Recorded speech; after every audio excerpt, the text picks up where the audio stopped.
سورة الشورى عندنا وني آية بكوننتو أننا أعوذ بالله من الشيطان الرجيم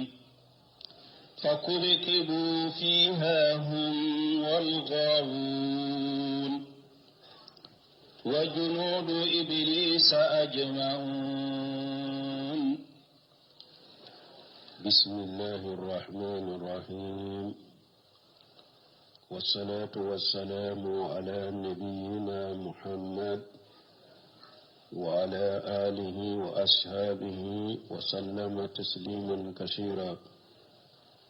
سبحانك لا علم لنا إلا ما علمتنا إنك أنت العليم الحكيم. أستغفر الله الذي لا إله إلا هو الحي القيوم وأتوب إليه.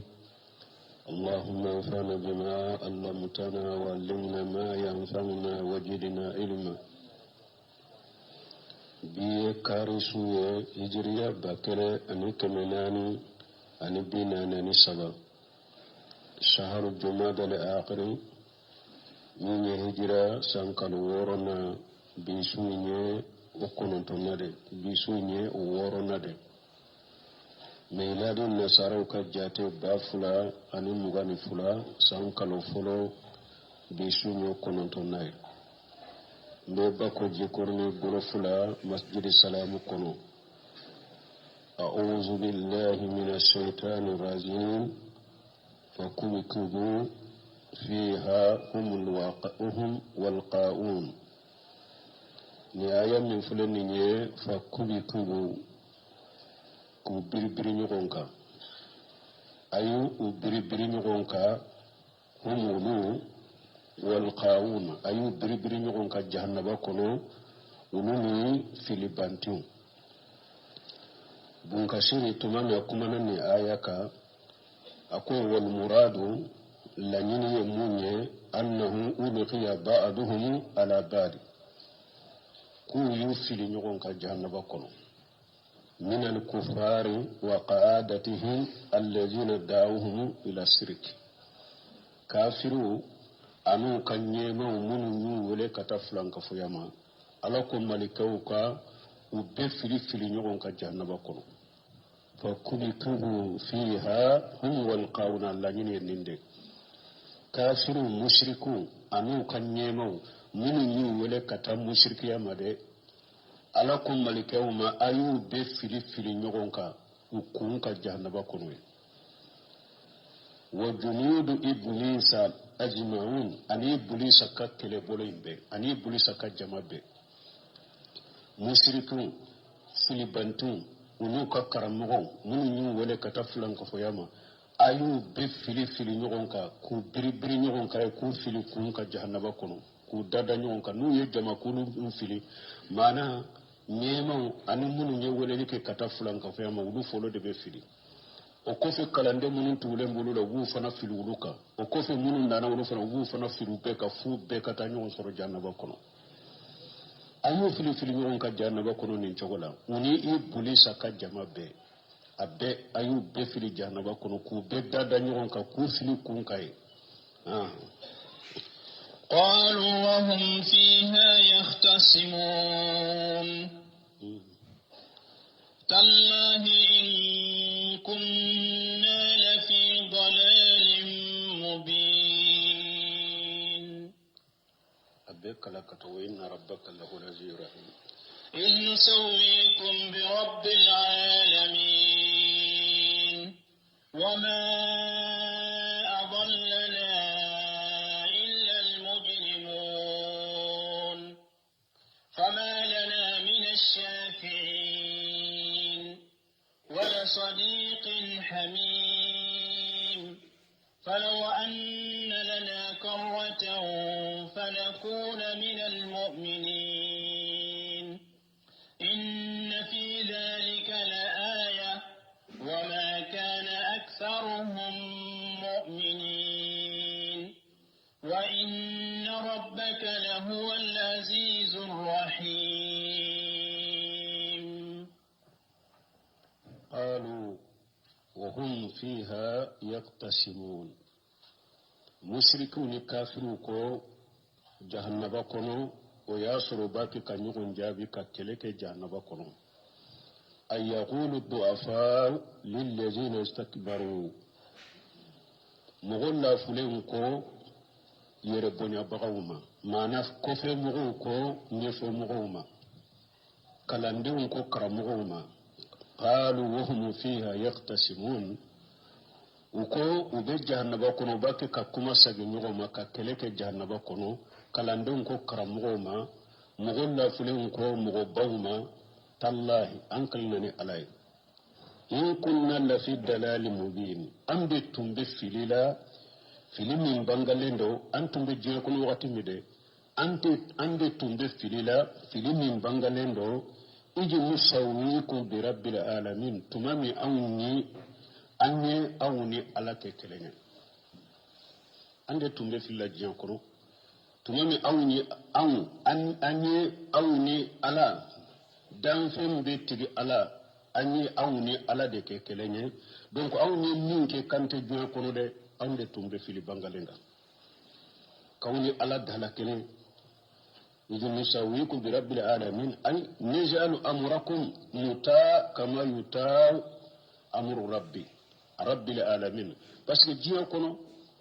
ni dan fi untigi ala nayi nyamariya ikankala ka nyamariya batu chogome aw ni e aw fana ke jiya kono kaw nyamari ka kan nyamar kaw batu komi ala ka nyamar kambe batu chogome donc anni umin ke jiyan kono de ande filila ande tumbe filila filimin bangalendo wa abadinakum ma rabbil alamin an yaw aw bato kafala dan fewntigi alaka anni min ke jiyan kono ninye ande kera filibanti awon bannu munun be amma bato la ya uba sufi bato la uba shegu bato la ya yomal kayma do ka kuma de fulani parce que jiya kono unu ukab wa shewu nunu mukamma banunu ka walidunu ka sufi kuntigu unu ni ala dedeke unu ni ala dedeke kenene parce que unu jatela ala kan nyamaru kambe bato chogo ukamma ba fana kan nyamaru kambe bato chogo kelenga ode togo kuye ukamma ba ani ala ke kelenye bal do yire ukam ma baw kabbu bolo ukam yamaru kamu batoli kabbu bolo kateme ala yereka chamani re bolo adobe ni ko akakalini alaye atisika kalini alaye ni ko adola akakalini alaye abesika kalini alaye galon nashiata min ni ko akakalini akagoliduye kalikela atisika ke kalili kele atesika ke na ko akakal ni mabai kali nayi ni man ni fo atesika kali ni ko akakal ni ala besika kali shinyata o yayira kam mabai abetu ni ko kabwa bolo katemi ala kayre ni fule ko yire jalaga jannaba ko de ko awde tumbe fili bangalinda tumami anyi aw kabbatoli ani danfen be e wa damba ala batoli tumami anyawu ke kelenye kanto jiya kono ande tumbe filila bo munye akabato fen fasamanta alakadu munye akabato fen nyamarika ayobila ala tanyedu kabonya kateme alakadu obe mun fo jannaba kono munye de munu nyu ke kelenge ulude ka kuma fulennya ande tumbe fili bangalenda tumami anye au kabato ani danfen be tigi alabato chogo ke kelenge ambaw bato chogo min ambe ala bato chogo la anyo bato kafara ala kafana anyo min ke jiyan kono de ande tumbe fili la filmi bangalendo kalando ni nimbe fo karamo ye jannaba kono wama adallana illa almujrimuna awa mughsiman fili fana de mughsiman fili kambila au kabato lila ani kawfara alaka fo ciyali kila munun tumban wole kata fulan ka foyama fulan kafuya wulili kala munun tumban wole kata fulan kafuya ni bibiya umade ulu de yan fili chinyali kala nununde ulu de yan fili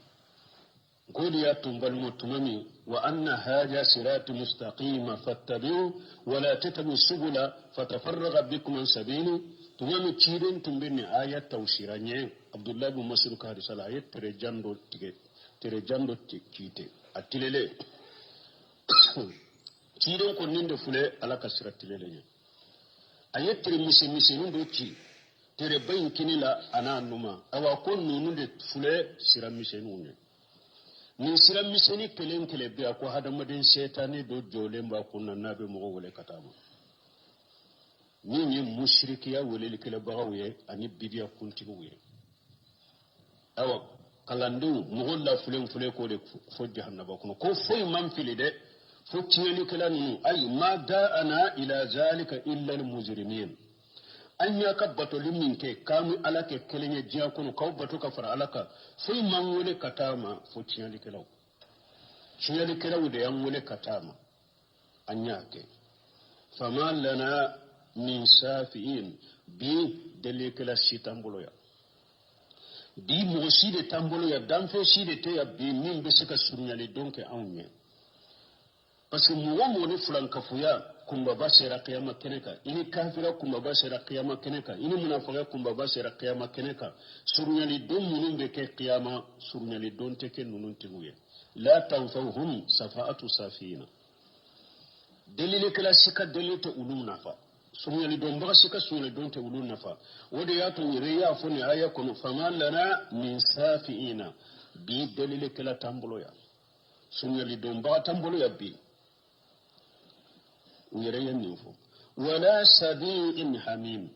awatri nyuma fana tambolo ya bi nyimbe sika andeme bali masuru nyuma tambolo ya bi nyimbe sika andeme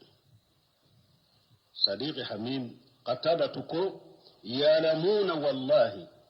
أكو بعد والله أن الصديق إن كان صالحا نفع كتري نيكتري كراتري نمائي أبي نفع ويربودو وأن الحميم إذا كان صالحا صفا وبعد فنا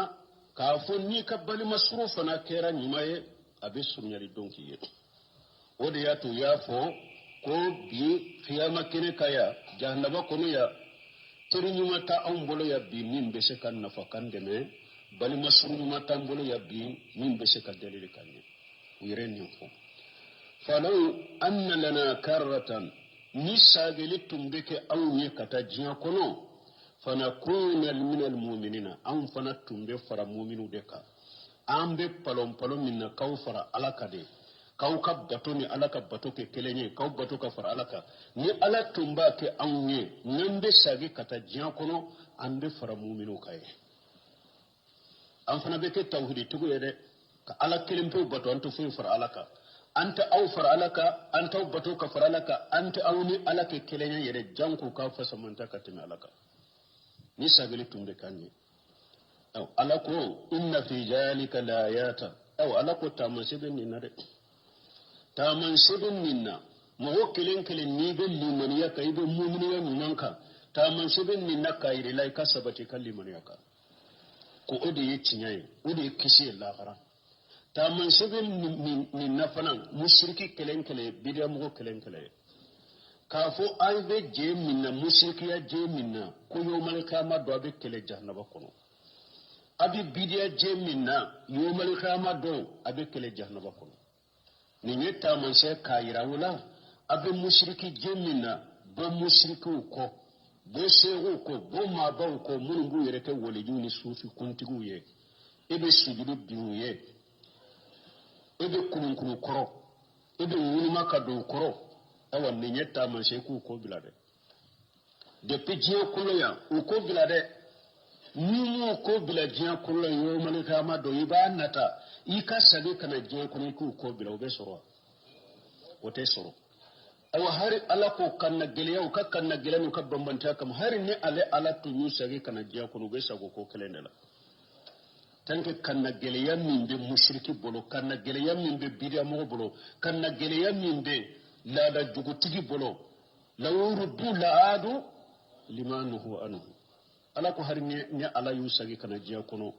wutum balila minna nyu bali minna de ube sagi ko de ke tanku kakanna gal ya koso wama kana aksaruhum mu'minina minni ayaw be kala mu'minunka a chama make mu'mini koy ni ayan nunu be kala mu'minunka min tuso be kala mu'minunka a chama make mu'mini de sunu ni mu'min kera mu'mini ye nin qisa nunun ni aya nunun bi nafa de pijian kono mu'minu jama be yuro ni beta faruka fulan ka fuya be yuro bida be yuro bi yere mabwaba wa inna rabbaka muhammadu ti ala lahu al aziz ala de se masai na ko be mu'min la jaba ki janga kata foite bola arahim alayhinna masare na ka jo mu'minu ye كذبت قوم نوح المرسلين إذ قال لهم أخوهم نوح ألا تتقون إني لكم رسول أمين فاتقوا الله وأطيعون وما أسألكم عليه من أجر إن أجري إلا على رب العالمين فاتقوا الله وأطيعون. هذا إخبار من الله عن عبده ورسوله نوح عليه السلام. من إخبار يليه كبو ألفه نابا كجون كتيدن إخبار يفاني من نوح يلا كتشباك وهو أول رسول بويس إلى أهل الأرض. Nuhu de ciden foloye ciden min cira kana dugu kele dunkewma an fa adama te cidenye alay nabi nyumade nabiyu mukallam nabi nyumado ala ya kuma nyogonya an fa adama me ale make cidenye ciden foloye Nuhu de kana dugu kele dunkewma bada ma ubidatil asnam wal andab mo kelen kofe kaboli numunima bato ko fara alaka باسه الله الناهي عن ذلك مهجرا من وابل إقابه على إنه تي أكنا مغبلي ويه منما منوني بولي منوفر علىك أي إنه تي كوا أكنا مغبلي ولا كو بغا لا جبجل من باقوفه فكجبه قومه من نوح كمو ينوه قالون تغيار فاستمروا على ما هم عليه من الفئال القبيسة وببارة جغم منك ودومراك في إبادتهم أسنامهم وبوك بولي بطن من ذلك ودومناك يتنزل تكجيبهم له بمنزلة التكجيب جميع رسل من نوح كم وينوه كلم فودة قالون تغير من ألا ينوه كلم قالون تغير أيا أجدي ciden be ka galon tigiyali do yorola aya jiga yorola ciden kele ni ya galon tigiyali ciden be galon tigiyali ambalmu nuhu kam mo munyo bila fulan ka foyala foto o be sahih bukhari kono ande la ka foya la tazaruna alihatakum wala tazaruna wadda wala suwa wa yauqa ولا سواء ولا يؤوخ ويقوسا والنسر وغير أدل كثيرا مغدور مغنمان بدو على بطل نمان وفاتلين دي نم مغدور فاتلين دي شيطان النانا ودوما أو أقوى فامون فلين ينو فاتورا بارا نما كلا ودولا على بطل نمان أيو كفوتو دلا كوبلا أكا جما دالا جيرولا na ka jama kola domi ni ayu ka foto ye abe kuraji tautumbe baranyima mununke awu fana bo nyogona ke abulla dede udew ni foto dila ku bila uka erenyo yerulo ka jama dala je yorula ne doni ke bago be ulula ulumu bato shetani ya de doni ke bago be ulula na ko ku bato yorunin kele ulute so ayu bila fo ulu fatura ulu fana dew nanu nola unyabe foto dilele unaye doni min tundo ulu fara fawu bolo o doni nyogona te dew bolo shetani nanu ma akwanya te ni foto dilole unan ko ewa ka fawu tumbe nunu batore ulu fana yu bato ku fara alaka uyu bato minke ku fara alaka ala yennuhu ci kwa kana fuye ubake kaminke ni nyefulanga fuya de ukani ndabla ukala pelen pe bato o alle de ci den fole a ciru manina no ma dabla de uko kana ka bato fe to ede komi togo munu fora akana wadda toy akana suwa toy akana yauqa toy akana yaqusa toy akana nisra toy ayu bato udrumira nuhu wele nuhu galontiya ka dume uka boli bato ka umma dabila alako kajabati qawmi nuhi al-mursalina akon nuhu kam mo yeciden be galontiya mursalina nuhu kilen galontiya li ala yake komi ciden be galontiya li parce que anyo defo ciden kelen ni ma swama ima so ciden be tama ciden kelen ni ya galontiya ciden be galontiya odiato yahudiya ofule uluka ciden ye musa de ne ninye isa ka cidenya ani muhammadu ka cidenya yahudiya uma soma awa yahudiya ye ciden be galontiya hari musa umalli mananai ciden kele ni ya galontiya be komi banna ciden ba mbe ma ya be galontiya parce que ciden be kawoleli ye kelende tawhidi ciden be kawoleli ye woleli kelende ni banna kele ma ola ni banna tobe ma aw nasara fana ni ko ulu ka ciden ye isa de ni muhammadu ka cidenya ciden laban ka ciden ma sowama ulu fana kafiru de uma so ciden sitama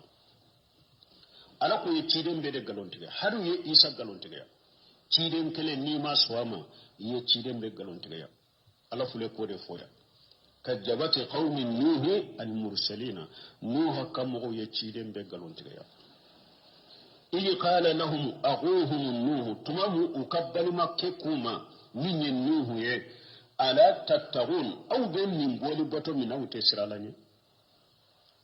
abin ni fulan ka foyam min naka dabira aka ala kelimpo bato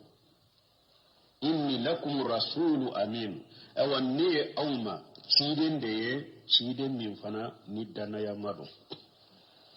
ni ciden de ciden min ni dana ya fana baka ni dana ya mugo de katawuma ciden ya min diramma inte fe fara kan te fe mbola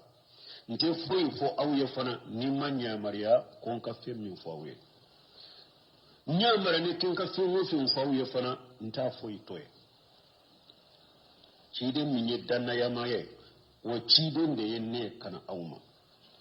fattaqullah wa tuuni ngam mo ayisra alani mbake kawnya mirani min yakatugo ayisra alani mbake kawnya mirani min yakatugo akasira alani akafulan ko yambila mbake kawnya mirani tauhidi minye ani ala kelimbato minye akatugo wama ashalukum alayhi min ajri awa cido nyami laseli min fule minye laseli min fana fule minye katawuma mawni nin ka sarafa na lare mawni nin ka sarala in ajriya illa ala rabbil alamin ne ka sarate foy ka foddan fen bettigi ala dan fen billamu baga ala ne ka sarabo de ka ne ka sarataw ka masaranyina awfe fattaqullaha wa atiuni ngamu ayesra alanye akatugunko faqad waddaha lakum wa bana sidqi wa nusuhi ni bangalike awye fana nka tinya tigiya o bangelembe awire ayire bado cho konne be tinya defo awire bado cho konne danna yamade fima basanillahu bihi ala yenchini minya ani ayi danna yamin danka ala yire awire dalen bola ayire dalen bola wadan kan mo ayi siralanye akatugunko قالوا أنؤمن لك واتبعك الأرذلون قالوا اتنبا بكلا نون بنيون فكتا وما علمي بما كانوا يعملون إن حسابهم إلا على ربي لو تشعرون وما بطارد المؤمنين إن أنا إلا نذير مبين قالوا نوح كم يمون جاب نوح من واجل بكفر أنؤمن لك نوح awun ka da'ela ka ecinya tigiya wataba akal arjaluna mogo majigile ani mogo kofe mogo ulu de tugura oko e fana an fana na tugu eko awun ni mani una ke kelenya an to ke yaquluna annu'minu laka wa nattabi'uka wa natasawa fi jalika bihaulai al-arjal mu an ka da'ela kallimuna ni an ka tugu eko mogo majigile munun tugura eko awun ni ulu na ke kelenye alladhina tabawuka wa sadaquka humu arajiluna mogo munun tugura eko ki tinya tigiya oye awun ka mogo majigile unde ko fe mogo de wulu ya umbolo mani de wulu ya umbolo asafa an fana na limaniya ko mu limaniya ni chogo mu darile chogo mu awun wulu bena ke kelenya ko fe mogo mani an ka kofe mugu nan kan mani munun te jate yere wulu de limana ne wulu de darila an fana na da ela ka tugu ko anu wulu be na ke kelenya am to ke wonu qala nuhu fana yujabi ako ma ilimi bima kanu yamalun ako fule ka munun lagoshi ko manu de do kofe mugu de do ewo ala man ne ci ko ka barake taw ne kana wulu chobe ko do de ala man ne ci o kamade ayi wa ayu shay yuljimuni min itibai haulaili nu ko fana ko mun benne ka ni nun turanne ko mun benne ka nun ka kibariyada law kanu ala ayi shay kanu alayhi la yuljimuni tanqibu anhum nu be fen fenka atenne ka konko sege ko do wal bahs wal fahs wa sege le no fe tenne ka koy inma alayya an aqbala minhum tasdiquhum ya nimbe neka uye neka chinyatigia minken ko mina uye wode be neka wa akilu sarairuhum ila Allah jalla jalla ninyo ka gundona ko uye ukakono na ko nebo oira ala dela foite neka uye chinyatigia minken katuguli minken neno fe nebo ode do ne gundo mimbula ko ro mimbu bolo ala maneti kunko sogobe ko sege buni ala che nimbe neka ukatira utugura neka doro neku tuguli anuka chiatigia neko mina uye ode be neka me ukako tobe ala manne bilanko sege ko nyado nimbu dusukun kono ala manne bilanko sege ko nyo buni tigi ala de che wode atu nuhu ko nuhuma an natugu ko manu de tuguru ko nkombal nun nin awa min fora hari ciden fana maka kafiru ko ciden fana ma ko bilali nunu ni suhaibu nunu ammaru nunu ko munu liman ni ciden yete ko jowunde yo wulu bolo ani mani ni kofe mo ko ciden ka wulu ge ko wulu nunu to sika sigi nyogon ka gerekele na ko fi mo ko ciden ko lu ge ala ko ciden makanu gede mogo munun benne ala ko suma so manu wala fe kanu gede nu gebe ke to nyali kala ide en ko tumami abdullah ibn maktum finye to nana ciden ma aba fe kana ko ciden ka lella dunaya la dunya minye quraishi kam mogo baw fana ban e wa ciden nyesilen do uluma atake ka wa amma ko do finye to ina puru ale hakili be ma banunu lela urbe sega kanda chogomi ngola ya jaladi abasa wa tawalla an jaahu li'ama ako cide ebi nyesisi ki kodi finyeto ma tumani anana ema kata sura labana ko ala yi cide nyere jarabi ola awa hari balmo bi filibanti chaman be nin ko sugu bolode nin tawhidin ni sunna ni min fulene ni alamman hari salafu salih ni mo munun nyata ko nin tanya makalewa ni ye mo min tanu ko ayi sunnata ye tawhid famu ko ni munye ni nya makalate ha ba fo ko jonketewa ko ni ye jonde ni ye do tanu ko ayi tawhid ta ye sunna famu ko nin te fo ye ni jonkete ko mo yiko o jonke o bu la gosini ode ni alhamdulillah rabbil alamin nya makalaw mun guddambe ko jon akana décourager de ayeni sunnata ka dinata de aku ko amade ayeni sunnata akan dinata inna akramakum indallahi taqakum awa akisu be fule ka ke sisa folo mo tunye mori donye mu mara lendo sisa wulu de kera donkili danaw ni nanili kelawye nyama kala udon ani jondo bake kasagi kata tauhidi ni sunama nde kuma munu fayta burusulaw abe a wahi abe kenede ka ayta mori du kono burusula ni itenna lilimi me foro ka jow nay bode me mori du kono nani di pile be ulude ka du kono sisa foro uba fu mo makonya makala uba ko mo makomra likelan uba ko fu mo mako jota ulu kaso ibe me ni tenna lilimi uda itami udunda itami ulu yereda ubake kasagi kata adabudema ani jogonyuma ani dina hadira folo tumba to munu mamuri de ulu de chiana sisa kamijeti ka donte foka ka akulusi yuru iba soro ulu de bolo kunkoro kofe modeli ewa aba soro ulu de bolo burusula folo ko munu jogo tinyale me makala uni ewa ko jo ulu de fule ka sage ko bi ulu don udem muso udem ko ulu de fule ka tauhidi nyanyini ka sunna nyanyini ka kaka anyema awa no ko butan yoro mi doro mori dendo ba sigilen to ko aballa gosi e nyama kala te ni ninte jalewa nko granke de do nko ni nye jondere cido nyen ninde fo ako أربع من في أمتي من أمر الجاهلية لا يتركهن الفقر في الأحساب وتان في الأنساب وسيسغال بالنزول والنياحة ni hadisa bi sahih muslim ko ciden ko konnani ubenne kam mantula jahili ko de do e wutu bila fanaha wutu to fanade akwa folo yemunye ka waso mugola al faqru fil ahsab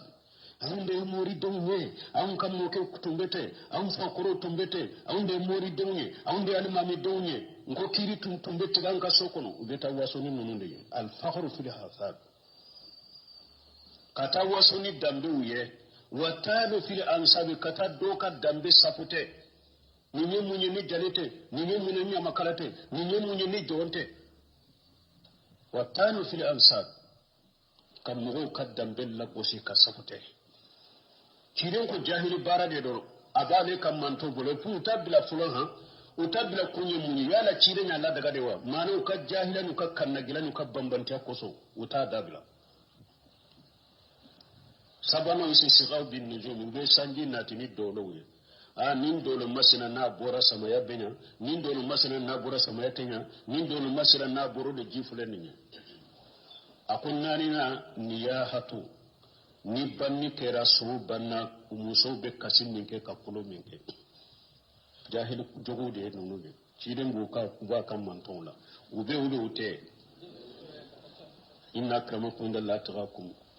adam de lagoshi ayere majamu israila nyokoy israila nyede huwa sammakumul muslimin ala yambe wede ko silamade ala yambe wede ko silamade ala yorola mo min kausa ala yorola ne be min jate ko mo nyuma mori denya to yewo inna akramakum indallahi atqakum ala ko kam ma banne ala fe o yemin be sirala nyede koy ni donden de sirana ala nye ni donken de sirala nye ode ala kam ma bay ni ne makala inde sirana ala nye ode ala kam ma bay koy ni e mori de qadi den almami de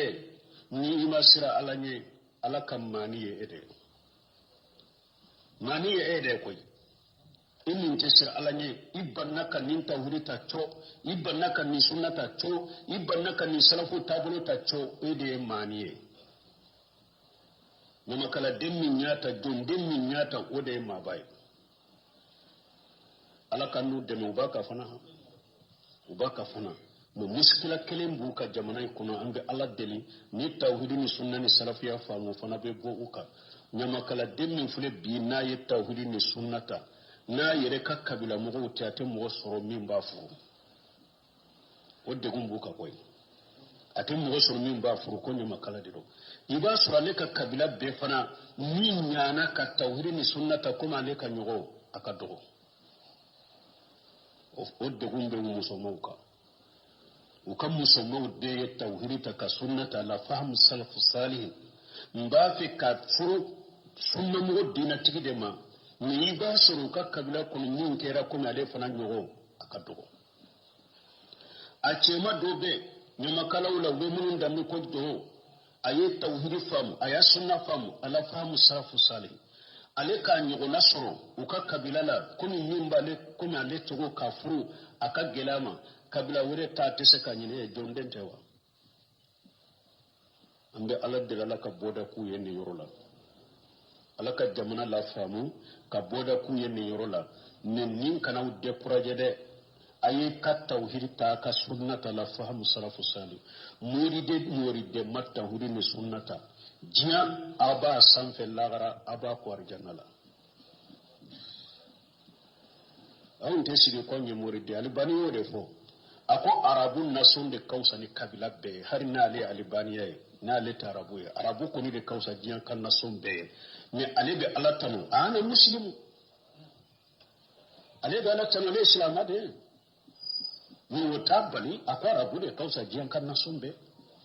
alhamdulillah le fana be alatanu le islam ade huwa sammakum almuslimin ni nyogol la gosi ani ni nyogol sapute mo ya kadina famu bo mo bila nimbela tawhid famu baliya sunna famu baliya ala fahamu salaf salih ni ya mo be dambe wure la gosi karasay ninde ambe ni salafiya dawa min harbi ale mo de famu folo ale ire mo de famu folo mo yin tawhid famu kan ni sunna famu ala salaf salih yire bolo be kawsaye yire bolo mo to kawsiye ibe joroni yire de ke kan lebu de laje ibe bi fasamanti yire ka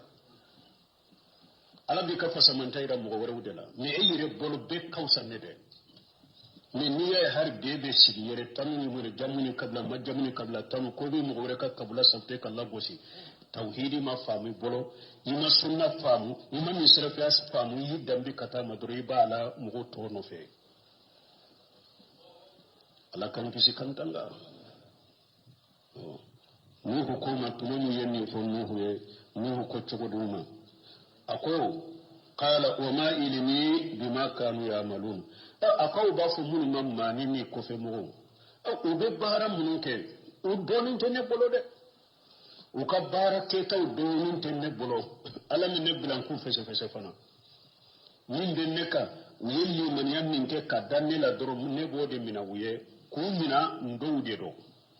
nenu bekele ne dowde do ne bode jate ne ka barake taw to ne ka doni to la lam ne bilan ko sege ini hisabuhum illa ala rabbi awan nunun ka kunu sirite fay ka fana nin tigi ala tede ni e ko ni nyama kala yede ni nyama kala dende ni donye dondende e de ba kulu silagara afese fusel be de bolo lagara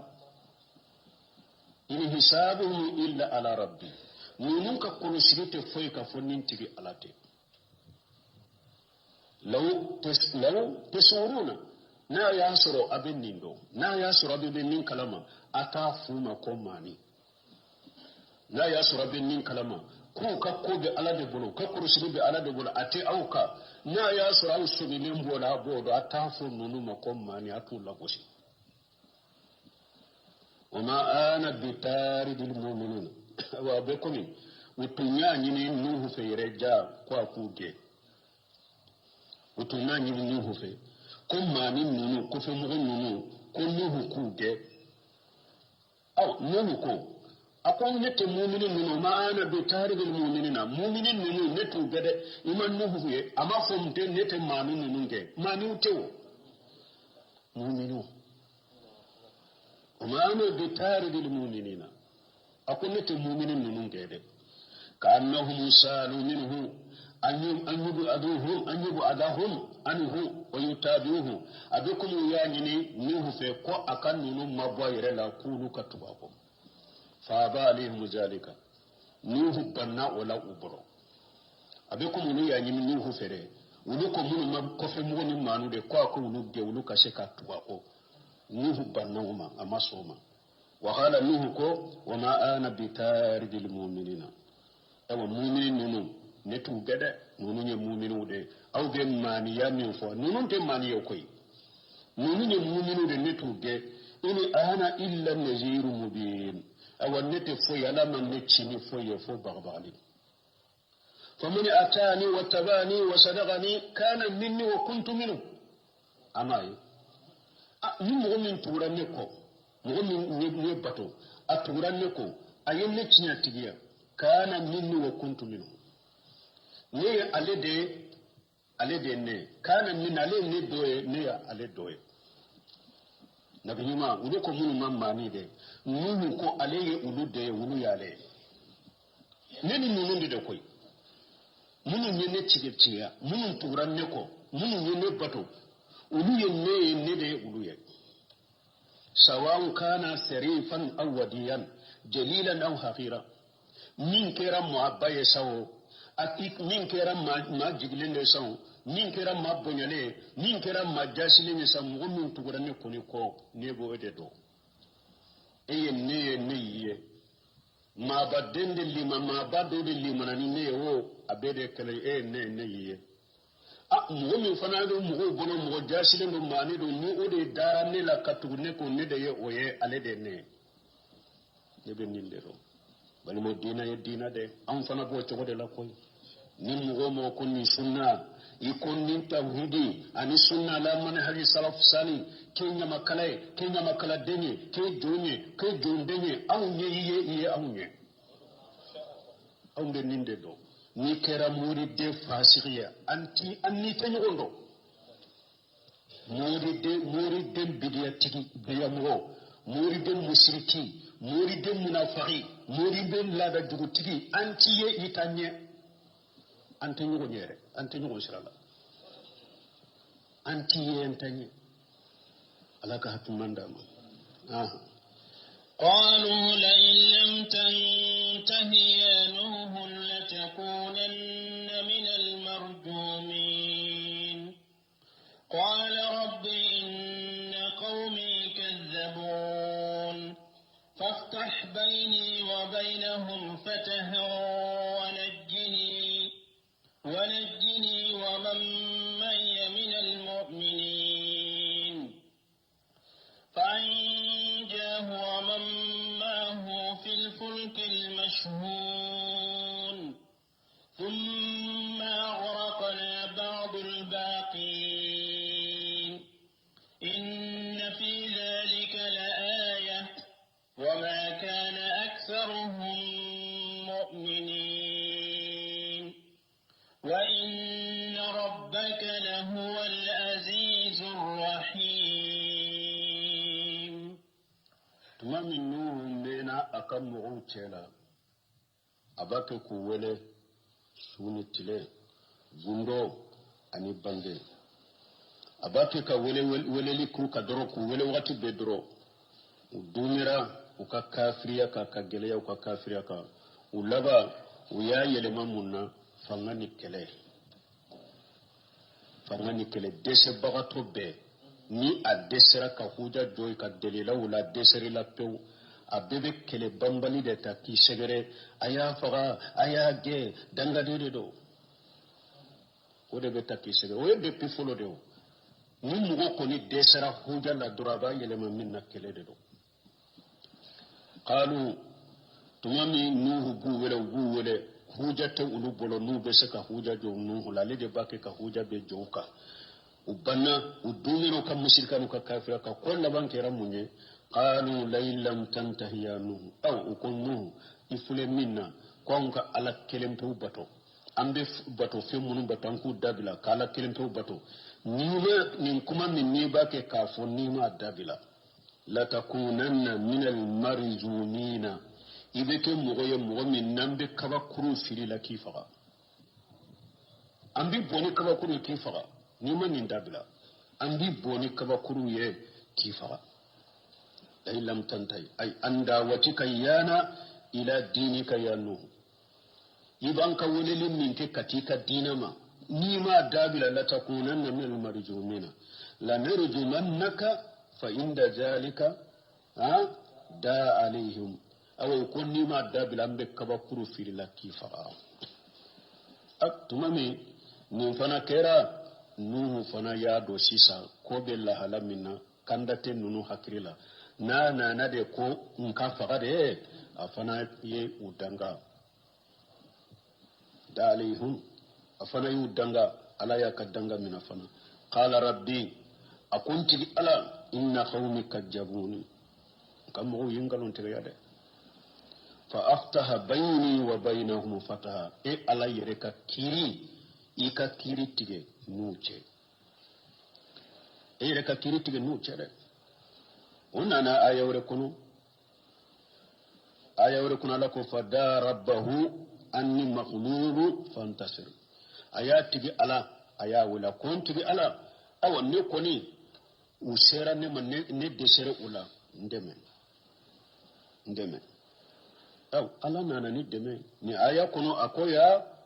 أكون تجي على وينغلون تجي كيري تجي ننوچه ونجني ومن معي من المؤمنين awa ikanne kisi ani mu'minu munu farallen binka ikanne nulu kisi eyere ka kiri tige nuche ikanne ni mu'minu ne ani mu'minu munu farallen ne ka ikanne nulu kisi ato eyere ala ku halakiye fanjaynahu wa man ma'ahu aw ala ko tumami nuhu ya ala wolete ala ye nuhu jabi fanjaynahu wa man ma'ahu ala ko ali nuhu kisi ani mu'minun liman yara kafara nuhu ka fil fulukil masihuni baton kono bato min falen tungo nim bato afara fungo fenye danfen de ye jiya kono hada madun nuhu ni mu'minu kofe fungo fenye danfen de ye jiya kono nuhu ya kelenkele chemana musomado bato kono parce que dugu kono dunke bede fule kana halaki jimba bede halaki munun be bato kono ulu be de ke sinye kasagi ka jiyan kurashi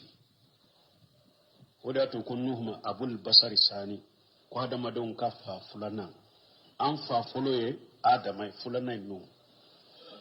parce que nu fana tile mo tumbe du ko lani danfe jiwo min nana ya be halaki fo mo munun tumbe batola ulu fana ni dewndu ka bonso de fule jiyan kono te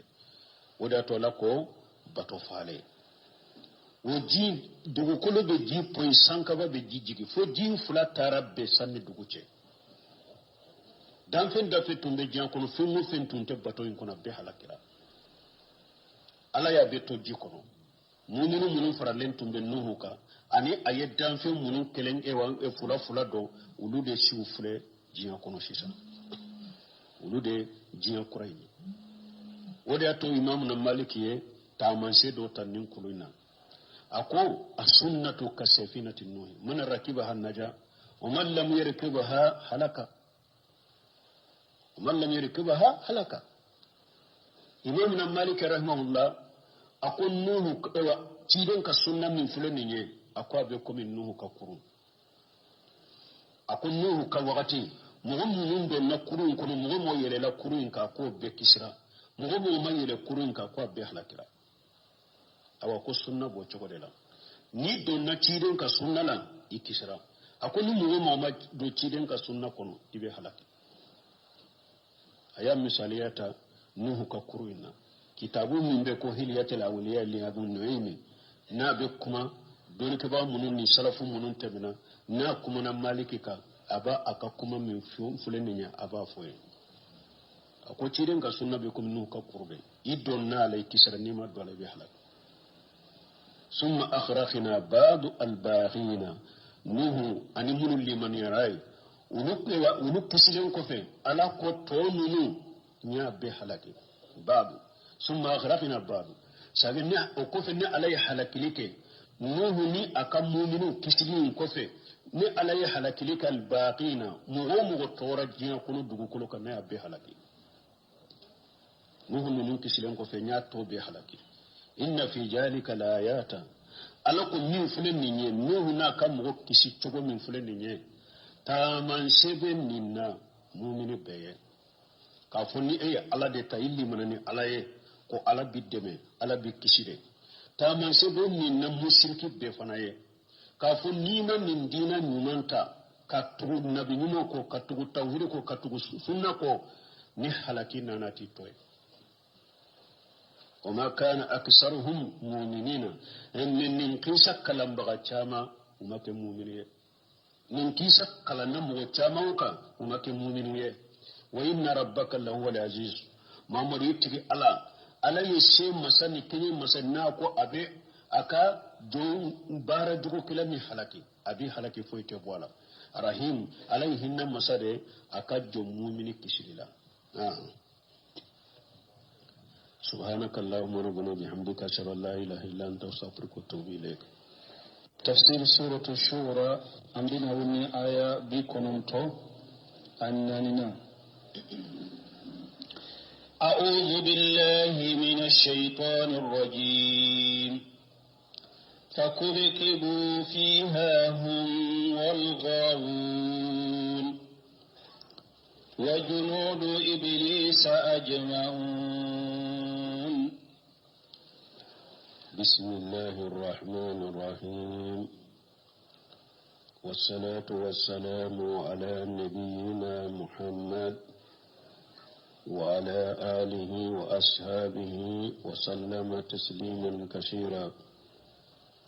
سبحانك لا علم لنا إلا ما علمتنا إنك أنت العليم الحكيم. أستغفر الله الذي لا إله إلا هو الحي القيوم وأتوب إليه. اللهم انفعنا بما علمتنا وعلمنا ما ينفعنا وزدنا علما. biye karisuye hijriya bakele ani kemenani ani binani ani saba shaharu jumada al-akhiri nye hijra sankalu worona bisunye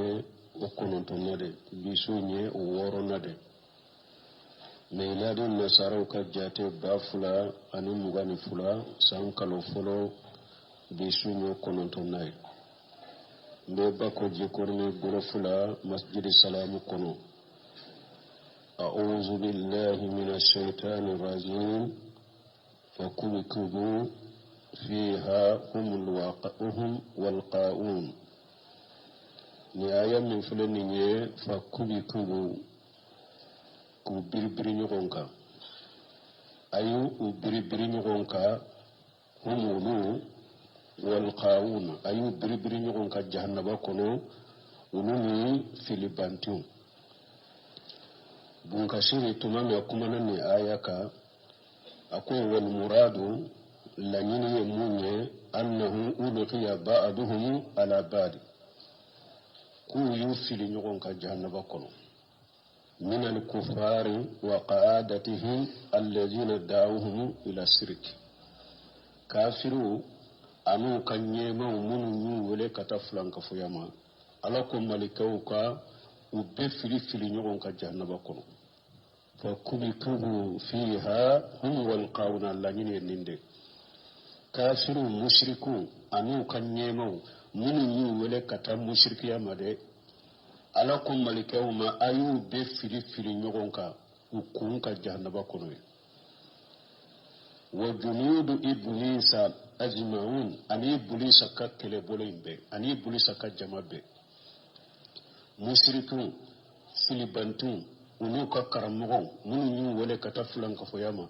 ayu be fili nyogon ka ku biri nyogon ka ku fili kun ka jahannaba kono ku dada nyogon ka nu ye jama kunu fili mana nyema anu munu nye wole ke kata fulan ka foyama ulu folo de be fili o kofe kalande munun tuule mbulu la wu fana filuluka o kofe munun nana wulu fana wu fana filupe ka fu be ka ta nyon soro jannaba kono ayo fili nyon ka jannaba kono nin chogola uni ibulisa ka jamabe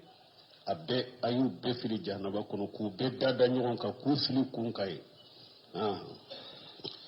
قالوا وهم فيها يختصمون تالله إن كنا لفي ضلال مبين. أبيك لك وإن ربك له العزيز الرحيم. إذ نسويكم برب العالمين وما أضلنا